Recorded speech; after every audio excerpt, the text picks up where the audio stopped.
E bentornati a Liberamente, variazioni e scorribande qui su Radio Libertà.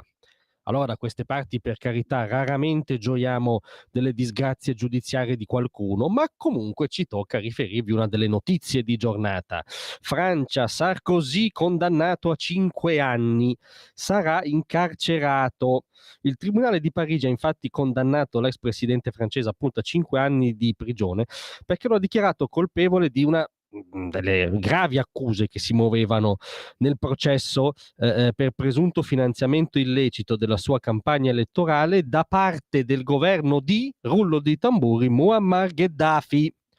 Sarkozy, ad essere precisi, è stato dichiarato colpevole di associazione a delinquere in un complotto che va dal 2005 al 2007, è abbastanza sistematico, diciamo, volto a finanziare la sua campagna con fondi provenienti dalla Libia in cambio di favori diplomatici. Questa è la sentenza di primo grado dei giudici francesi, i quali per completezza hanno assolto invece Sarkozy dalle altre accuse, tra cui corruzione passiva, finanziamento illecito e occultamento di appropriazione indebita. In sostanza la tesi dei giudici che lo hanno condannato è che Sarkozy avrebbe lasciato fare altri intermediari, diciamo, questi simpatici scambi di favori economici e diplomatici con la Libia, ma diciamo non poteva non sapere che non era esattamente una cosa lineare e trasparente. Questa è la cronaca. Bisogna però tornare anche a quel momento. Lui fu infatti eletto nel 2007, sarebbe l'elezione dove, come dire, sono andati a sistema, no? Questi favori, finanziamenti occulti ricevuti dalla Libia.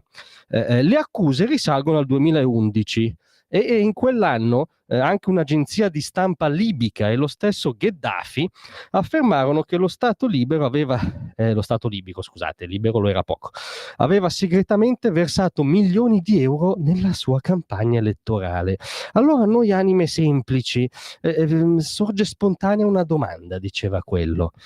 Ma non è che noi nel 2011 siamo andati in Libia, abbiamo dato in là questa avventura militare, abbiamo disarcionato il regime di Gheddafi, che era terrificante come tutti i regimi, ma che costituiva un freno alla bomba migratoria del Nord Africa, e la cui rimozione è stata anzitutto un danno per l'Italia, perché l'Italia è la costa di primo approdo e per anni è stata vissuta o relegata dagli alleati, tra virgolette, europeo a campo di raccolta profughi provenienti dal Nord Africa. Ecco, noi non è che abbiamo fatto questo capolavoro di masochismo geopolitico per o anche per gli affari personali di Monsieur Sarkozy, perché c'era un imbarazzo di Monsieur Sarkozy perché stava venendo a galla il suo rapporto, diciamo, opaco e diciamo non proprio ispirato a una relazione lineare e trasparente col terrificante regime di Gheddafi. E sì, perché qui par di ricordare che nel 2011 fu proprio la Francia di Sarkozy a pretendere, a invocare l'intervento in Libia, a guidarlo militarmente, logisticamente.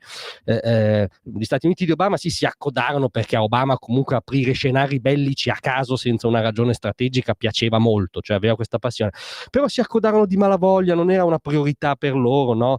Obama disse guidiamo riluttanti da dietro e davanti c'era Sarkozy a guidare, a portare in fondo questa follia da un punto di vista strategico per l'Europa e l'Italia in primis. Fu allora Monsieur Sarkozy, lo stesso che oggi è condannato per questi finanziamenti che arrivavano dal regime di Gheddafi.